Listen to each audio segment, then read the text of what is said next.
बिस्मिल्लाहिर्रहमानिर्रहीम। अस्सलामुअलैकुम। मैं प्रोफेसर सोहेल अरशद और आज के इस सेशन में खुश आमदीद। स्टूडेंट्स, आज के इस सेशन में हम चैप्टर नंबर 10 की एक्सरसाइज करेंगे। इस एक्सरसाइज में हम कुछ एमसीक्यूज देखेंगे, कुछ फिल इन द ब्लैंक्स देखेंगे। आपके पेपर के अंदर सिर्फ एमसीक्यूज पूछे जाते हैं, फिल इन द ब्लैंक्स नहीं पूछी जाती। लेकिन यहाँ पर हम फिल इन द ब्लैंक्स इसलिए डिस्कस कर रहे हैं कि आपकी प्रैक्टिस हो जाए, आपके कॉन्सेप्ट्स थोड़े से शार्प हो जाएं। कुछ फिल इन द ब्लैंक्स, कुछ एमसीक्यूज हम यहाँ पर डिस्कस करेंगे। बाकी आप लोगों की बुक के लास्ट पर जो एक्सरसाइजेज दी हुई हैं वहाँ से आपने उनको प्रैक्टिस कर लेना है। जब आप उनको प्रैक्टिस करेंगे तो जो कॉन्सेप्ट्स आपके क्लियर हो चुके हैं वो मज़ीद क्लियर हो जाएंगे। अगर आपको लगता है कि हमारे कॉन्सेप्ट्स 100% क्लियर हैं तो चलिए आइए, आज का ये लेक्चर आपके लिए ही है। आप देखें कि जब आप इनको अटेम्प्ट करेंगे तो इनमें से आपके कितने एमसीक्यूज या कितने जो हैं वो फिल इन द ब्लैंक्स जो हैं वो आपके करेक्ट होते हैं। तो चलिए आइए इसको स्टार्ट करते हैं। सबसे पहली फिल इन द ब्लैंक्स हमारे पास है, the dash function does not display character on output screen.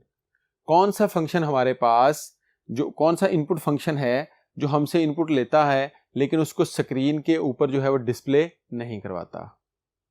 ज़रा इसको अपने माइंड में रिवाइंड करें और सोचें हमने कौन सा इनपुट फंक्शन ऐसा पढ़ा था। जी, हमने स्टूडेंट्स गेट सी एच का फंक्शन पढ़ा था। गेट सी एच ऐसा फंक्शन है जो हमसे इनपुट लेता है लेकिन उसको स्क्रीन के ऊपर डिस्प्ले नहीं करवाता। Second fill in the blank है, escape sequence always begins with.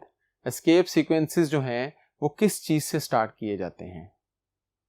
Escape sequences किस चीज से स्टार्ट किए जाते हैं? हमेशा बैक स्लैश के साथ। आपने इसको फॉरवर्ड स्लैश नहीं लिखना, आप इसको हमेशा क्या लिखेंगे? Back slash. अब इस बैक स्लैश के साथ आप एन लिखेंगे तो नेक्स्ट लाइन में आ जाएंगे, टी लिखेंगे तो टैब पर आ जाएंगे। बहरहाल यहां पर आपका आंसर क्या बनेगा? Back slash. तो एस्केप सीक्वेंस जो है वो हमेशा बैक स्लैश के साथ स्टार्ट किया जाता है, फॉरवर्ड के साथ नहीं होता। फॉरवर्ड के साथ अगर आएगा, यही फिल इन द ब्लैंक आपसे या एमसीक्यू बनाकर आपसे पूछा जा सकता है, किसी प्रिंट एफ के अंदर फॉरवर्ड स्लैश लगी हुई हो और वहां पर लिखा हो फॉरवर्ड स्लैश टी, तो आप क्या करेंगे? आप वहां पर टैब दे देंगे। क्यों? क्योंकि आप उसको फोकस नहीं कर रहे होते बहुत ज्यादा। तो ये चीजें आपने अपने माइंड में रखनी है। Next fill in the blank हमारे पास है जी, print f function is defined in. Print f function जो है वो कौन सी हेडर फाइल के अंदर डिफाइन किया होता है? तो हमने पढ़ा था कि प्रिंट एफ और स्कैन एफ, ये दोनों फंक्शंस कौन सी हेडर फाइल में होते हैं? स्टैंडर्ड इनपुट आउटपुट में, stdio.h। यहां पर ये जो .h है ये आपके हेडर फाइल को डिनोट करता है। जिस भी चीज के एंड पे .h लगा होगा आपने समझ जाना है ये हेडर फाइल की बात हो रही है। तो यहां पर हमने प्रिंट एफ देखा, प्रिंट एफ फंक्शन किस में है? stdio.h में। नेक्स्ट एमसीक्यू में, escape sequence for carriage return. Carriage return हमने एस्केप सीक्वेंसेस पढ़े थे, आपको याद होगा।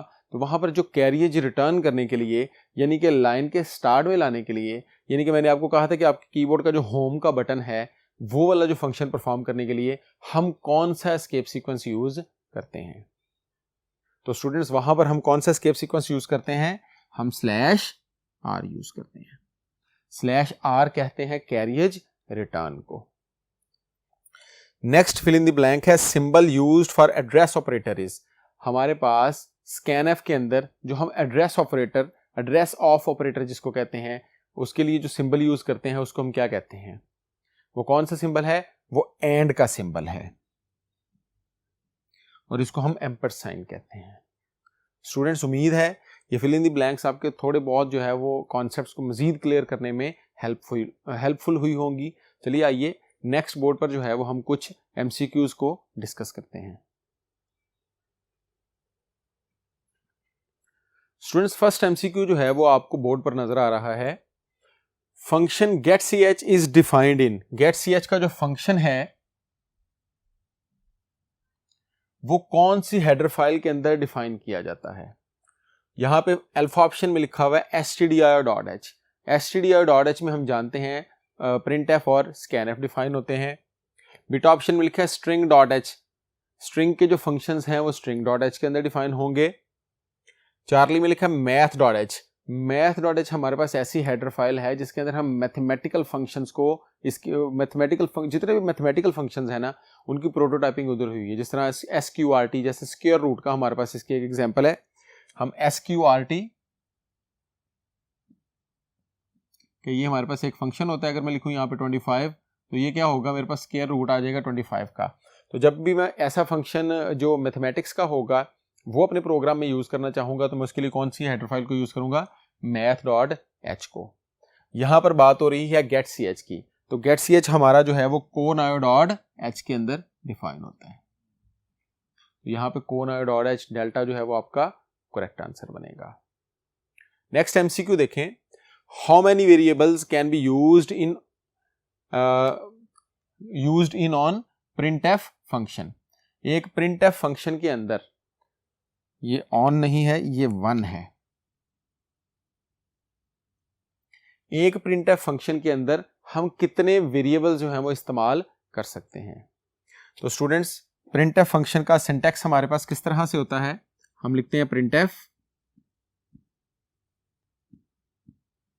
यहां पर हम %d लिखते हैं, यहां पर हम कॉमा डालते हैं और यहां पर हम वेरिएबल लिखते हैं। तो आप जानते हैं कि हम इस प्रिंटफ के अंदर वेरिएबल जो हैं वो एक से ज्यादा भी इस्तेमाल कर सकते हैं, तो उतने ही %d हमें इधर लगाने पड़ेंगे। इसका मतलब एक प्रिंटफ के अंदर हम एक से ज्यादा वेरिएबल जो हैं वो इस्तेमाल कर सकते हैं। एक से ज्यादा मतलब मैनी, जितने मर्जी इस्तेमाल कर लें। तो अल्फा ऑप्शन में लिखा है ओनली 1 जो कि इनकरेक्ट है, बीटा में लिखा है 2 ये भी इनकरेक्ट है, चार्ली में लिखा है 3 ये भी इनकरेक्ट है, और डेल्टा में हमारे पास है मैनी। हम एक प्रिंटफ के अंदर जितने मर्जी वेरिएबल्स की वैल्यू जो है वो प्रिंट करवा सकते हैं, इसमें हमारे पास कोई रिस्ट्रिक्शन नहीं है। नेक्स्ट एमसीक्यू है जी, dash is used for flag. इनमें से कौन सा सिंबल जो है वो फ्लैग के लिए यूज किया जाता है।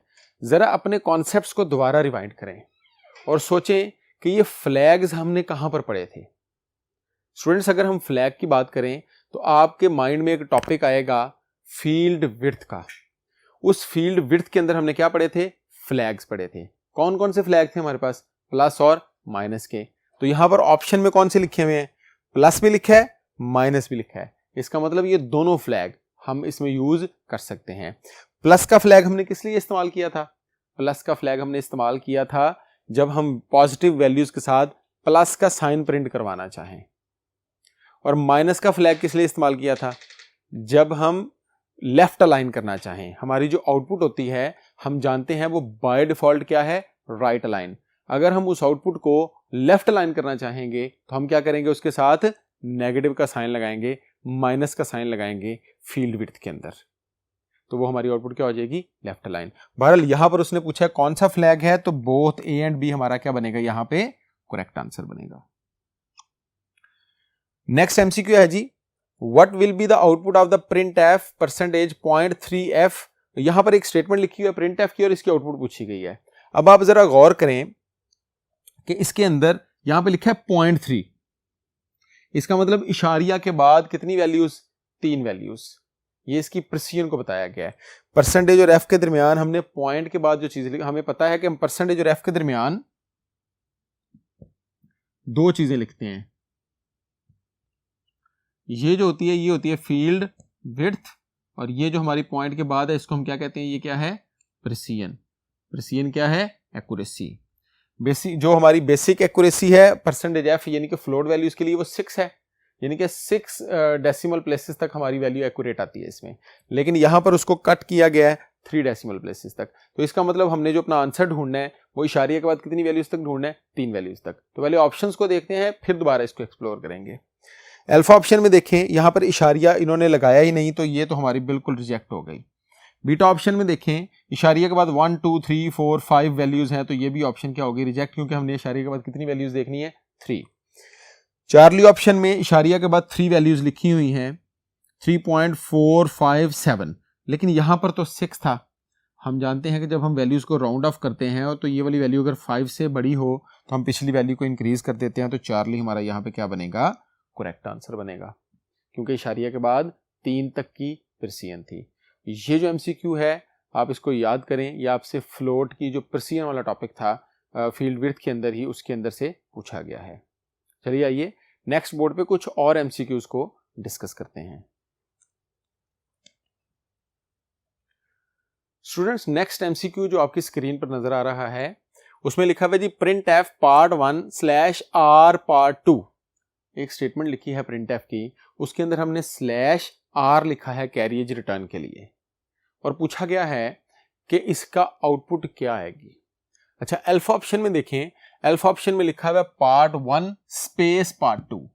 अब यहां पर हम इसकी जो वो है आउटपुट है उसको कैलकुलेट करके निकालते हैं और फिर ऑप्शंस के साथ मैच करते हैं। स्क्रीन पर इस प्रिंट एफ की वजह से पार्ट 1 लिखा आएगा, उसके बाद ये जो कैरिएज रिटर्न /r है ये क्या करेगा, हमारे कर्सर को इसके स्टार्ट में ले आएगा, और फिर इसके ऊपर क्या प्रिंट हो जाएगा, पार्ट 2। तो पार्ट 1 की जगह सिर्फ क्या लिखा आएगा स्क्रीन पर, पार्ट 2, क्योंकि कैरिएज रिटर्न आपको स्टार्ट में ले आता है और फिर जब आप अगली प्रिंटिंग करते हैं तो वो ओवरराइट हो जाती है। तो पार्ट 2 प्रिंट होगा, पार्ट 2 हमारा यहां पे कौन सा ऑप्शन है, डेल्टा ऑप्शन। पार्ट 1 और पार्ट 2 स्पेस के साथ ये प्रिंट होते, अगर यहाँ पर /r ना होता स्पेस होती। पार्ट 1 और पार्ट 2 साथ साथ अगर लिखे होते फिर प्रिंट होते। पार्ट 1 कब प्रिंट होता, जब ये पार्ट 1 बाद में लिखा होता, पार्ट 2 इससे पहले लिखा होता। MCQ नंबर 6 देखें, following symbol is used to separate list of variables in print F. इनमें से कौन सा सिंबल जो है जब हम प्रिंट एफ यूज करते हैं तो उसके अंदर जो वेरिएबल्स की लिस्ट को सेपरेट करना होता है तो कौन सा सिंबल यूज करते हैं। ये हमारे पास प्रिंट एफ का सिंटैक्स है, हम लिखते हैं %d %d हमने 3 फॉर्मेट स्पेसिफायर्स दिए, इसका मतलब हमने 3 वेरिएबल्स भी देने यहाँ पे। हम लिखेंगे a, b, c। तो ये फर्स्ट की वैल्यू फर्स्ट में, सेकंड की वैल्यू इस सेकंड में, और c की वैल्यू इसमें। तो हमने वेरिएबल्स को किससे सेपरेट किया, कॉमा से सेपरेट किया। तो ये अल्फा कॉमा जो है हमारा यहाँ पे करेक्ट आंसर बनेगा। सेमीकोलन जो है इसको हम कहते हैं स्टेटमेंट टर्मिनेटर है, ये हर स्टेटमेंट के आखिर में लगाया जाता है। MCQ नंबर 7 देखें, use of format specifier in scanf is. Scanf के अंदर जो फॉर्मेट स्पेसिफायर्स का यूज है एक स्कैनएफ के अंदर, क्या वो मैंडेटरी है, क्या वो ऑप्शनल है, या वो डिपेंड करता है इंप्लीमेंटेशन के ऊपर। तो आप स्कैनएफ का सिंटैक्स अपने माइंड में लेकर आएं, तो स्कैनएफ के सिंटैक्स के अंदर हम जानते हैं कि डबल कोट्स के अंदर हम क्या लिखते हैं, फॉर्मेट स्ट्रिंग। उस फॉर्मेट स्ट्रिंग के अंदर हम फॉर्मेट स्पेसिफायर्स लिखते हैं, क्योंकि हमारे पास जो प्रिंट एफ होता है उसमें फॉर्मेट स्ट्रिंग के अंदर फॉर्मेट स्पेसिफायर भी आते हैं, एस्केप सीक्वेंसेस भी आते हैं और टेक्स्ट भी आता है। लेकिन स्कैनएफ के अंदर सिर्फ और सिर्फ क्या आता है, फॉर्मेट स्पेसिफायर। फॉर्मेट स्पेसिफायर यहां पर क्या है, मैंडेटरी। फॉर्मेट स्पेसिफायर लाजमी लिखा जाएगा, बाकी चीजें जो है वो अपना इसके अंदर स्कैनएफ के अंदर जो है वो होती ही नहीं है। और प्रिंट एफ के अंदर भी ये लाजमी ये आएगा उस सूरत में जब आप वैल्यूज को प्रिंट करवाना चाहेंगे, लेकिन स्कैनएफ में ये क्या है, मैंडेटरी है। प्रिंट एफ में क्या है, ऑप्शनल है। अब प्रिंट एफ के अंदर मैंने सिर्फ मैसेज प्रिंट कराना है तो मैं वहां पर क्यों लिखूंगा फॉर्मेट स्पेसिफायर। तो यहां पर ये मैंडेटरी है, यहीं पर अगर प्रिंट एफ की जगह स्कैनएफ की जगह प्रिंट एफ पूछा जाता तो ये क्या हो जाता, ऑप्शनल हो जाता। MCQ नंबर 8 देखें, MCQ नंबर 8 के अंदर वो हमसे पूछ रहा है how many control strings used in this print F. इस प्रिंट एफ में कितनी कंट्रोल स्ट्रिंग्स यूज की गई हैं, जरा गौर करें और मुझे बताएं कि इसमें कितनी कंट्रोल स्ट्रिंग्स हैं। 1 है, 2 हैं, 3 हैं, कितनी है। स्टूडेंट्स यहां पर अक्सर स्टूडेंट्स का आंसर होता है 2। वो 2 इसलिए आंसर देते हैं क्योंकि यहां पर 2%d लिखे गए हैं। ये जो 2%d लिखे गए हैं ये 2 फॉर्मेट स्पेसिफायर्स हैं। कंट्रोल स्ट्रिंग कौन सी है, ये जो डबल कोट्स के अंदर लिखा हुआ है। तो डबल कोट्स में कितनी कंट्रोल स्ट्रिंग्स हैं, सिर्फ 1। वो ये वाली स्टेटमेंट हो, प्रिंट एफ की कोई और स्टेटमेंट हो, कोई भी स्टेटमेंट आ जाए उसमें कंट्रोल स्ट्रिंग हमेशा कितनी होंगी, 1। एक से ज्यादा जो कंट्रोल स्ट्रिंग है वो कभी भी नहीं होती। तो ये बात आपने अपने माइंड में रखनी है कि प्रिंट एफ का जो पहला जो आर्गुमेंट है वो हमेशा क्या होगा, कंट्रोल स्ट्रिंग होगा, वो डबल कोट्स में लिखा जाएगा और वो एक ही होगा। उसके बाद हम कॉमा सेपरेट करके जितने मर्जी जो वेरिएबल्स हैं उनको वहां पर लिख सकते हैं। चलिए आइए कुछ और एमसीक्यूज जो हैं या कुछ और जो है वो एक्सरसाइज के क्वेश्चंस जो हैं उनको हम नेक्स्ट बोर्ड पर देखते हैं। स्टूडेंट्स, अब हम एक्सरसाइज के कुछ क्वेश्चन देखेंगे जिसके अंदर हम देखेंगे कि हमारे पास एक कोड लिखा हुआ है और इसकी आउटपुट्स क्या आ रही हैं। इस तरह के क्वेश्चन हम इसलिए देख रहे हैं कि इस चैप्टर के अंदर से आउटपुट के क्वेश्चंस पूछे जाते हैं। इस चैप्टर के अंदर से एरर तलाश करने के क्वेश्चंस जो हैं वो पूछे जाते हैं। तो ये आपके एक तरह से शॉर्ट क्वेश्चंस में भी आ रहे होते हैं और ये एक तरह से आपके एमसीक्यूज में भी आ रहे होते हैं।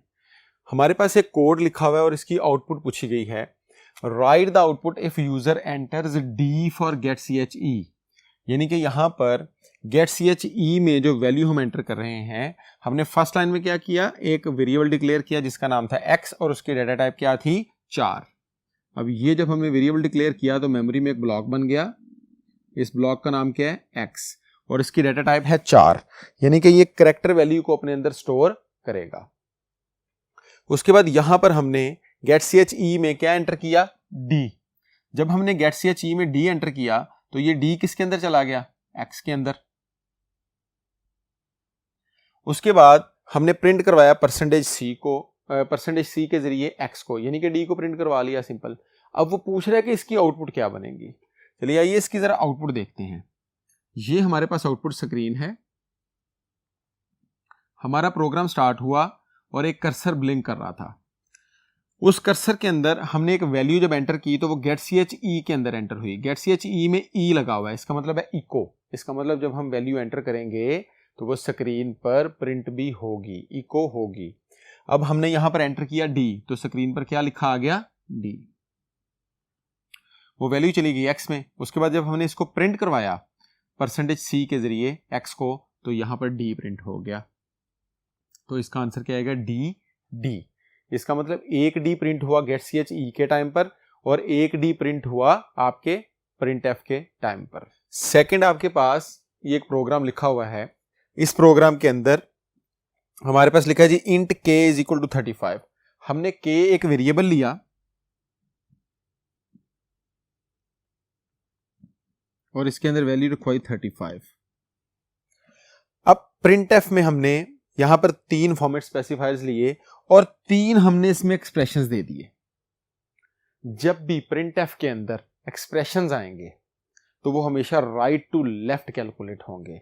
ये चीज आपने याद रखनी है कि जब भी printf में एक्सप्रेशंस आएंगे तो वो लेफ्ट से राइट कैलकुलेशन नहीं होगी, वो राइट से लेफ्ट की तरफ आपकी कैलकुलेशन होगी।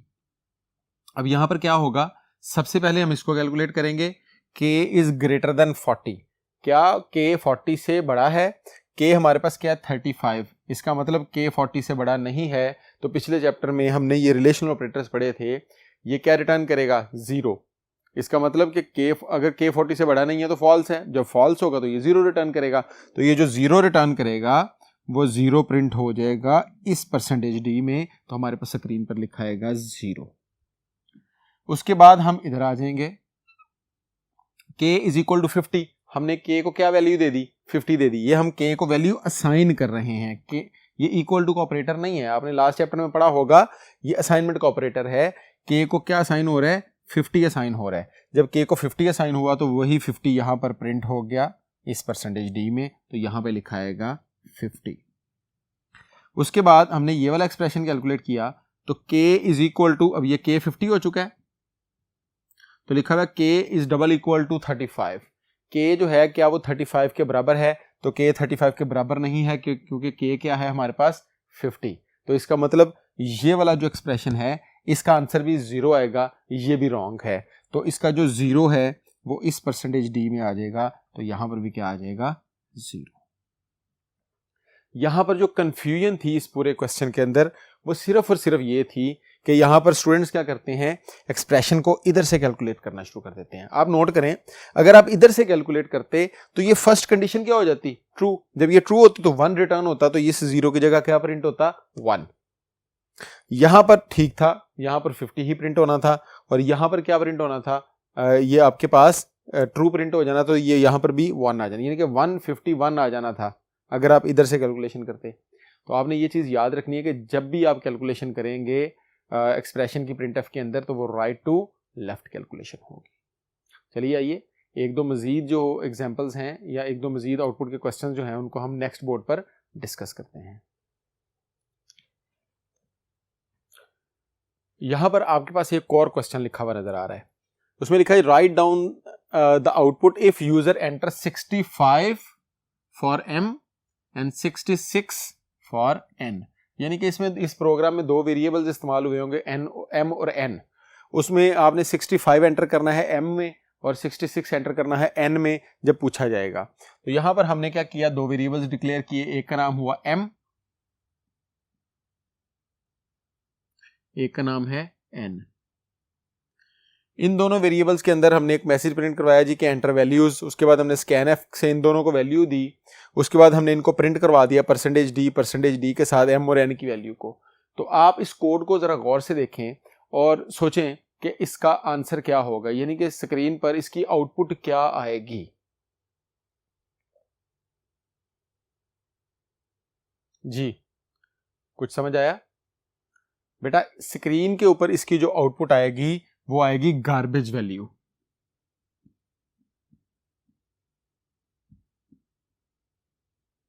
गार्बेज वैल्यू क्यों आएगी? क्योंकि यहां पर जब हमने स्कैनएफ यूज किया तो स्कैनएफ में यहां पर हमने एंड ऑपरेटर्स इस्तेमाल नहीं किए। जब हमने एंड ऑपरेटर इस्तेमाल नहीं किए तो इस एम के अंदर चूंकि वो इसकी एड्रेस को लोकेट नहीं कर सका तो इसमें एक गार्बेज वैल्यू आ गई। इस एन में भी गार्बेज वैल्यू थी। ये पहले से वैल्यूज होती हैं, हमने बताया था कि जब हम वेरिएबल्स डिक्लेयर करते हैं तो बाय डिफॉल्ट उनमें क्या आ जाती हैं, गार्बेज वैल्यूज आ जाती हैं। जब हम अपनी वैल्यूज उनको असाइन करते हैं तो फिर हमारी वैल्यूज में आती है। तो हमारी वैल्यूज को असाइन ही नहीं हुई तो डेफिनेटली उसके अंदर क्या पड़ी हुई होगी, गार्बेज वैल्यू। जो हमने यहाँ पर प्रिंट करवा दी वो प्रिंट हो जाएगी, सिंटैक्स एरर नहीं आएगा। गार्बेज वैल्यू में हमेशा क्या आता है, गार्बेज वैल्यू में गार्बेज वैल्यू प्रिंट हो जाती है, आपको एरर कोई भी फेस करना नहीं पड़ता। तो यहाँ पर हमारे पास इसका आंसर क्या बनेगा जी, ये गार्बेज वैल्यू है। एक और कोड हमारे पास लिखा हुआ है, इसमें लिखा है जी प्रिंट एफ %f और स्क्वायर रूट लिया गया 9.0 का। मैंने आपको अपने लेक्चर में बताया था कि SQRT स्क्वायर रूट का वो फंक्शन है, ये क्या करता है, आपका स्क्वायर रूट ले लेता है जो भी आप इसमें नंबर एंटर करते हैं उसका। ये math.h के अंदर हम इसको डिफाइन करते हैं। अब यहां पर आप देखें तो %f लिखा है, इसका मतलब 9.0 का स्क्वायर रूट लेकर इसका आंसर किसमें रख दिया जाएगा, %f के अंदर। तो असूलन इसका आंसर क्या आना चाहिए, 9.0 का स्क्वायर रूट क्या होता है, 3.0। तो इसका आंसर ये बनना चाहिए। अगर एमसीक्यूज में आपसे ये क्वेश्चन पूछा जाता तो आप सिलेक्ट भी यही करते, लेकिन ये इसका रॉन्ग आंसर है। रॉन्ग क्यों है, क्योंकि हमने आपको पढ़ाया था कि %f जो है, फ्लोट जो है उसकी प्रेसिजन 6 है। इसका मतलब इसमें इशारिया के बाद 6 डिजिट्स आएंगे। तो ये इसका करेक्ट आंसर बनता है। ये छोटी छोटी चीजें हैं, छोटे छोटे पॉइंट्स हैं जो इस चैप्टर के अंदर से पूछे जाते हैं। ये बहुत इंपॉर्टेंट चैप्टर है। उम्मीद है कि इस प्रैक्टिस से आपके काफी सारी जो कंफ्यूजन हैं वो क्लियर हो गई होंगी। इंशाल्लाह ताला नेक्स्ट लेक्चर में दोबारा मुलाकात होगी। तब तक अपना ख्याल रखें। अल्लाह हाफिज।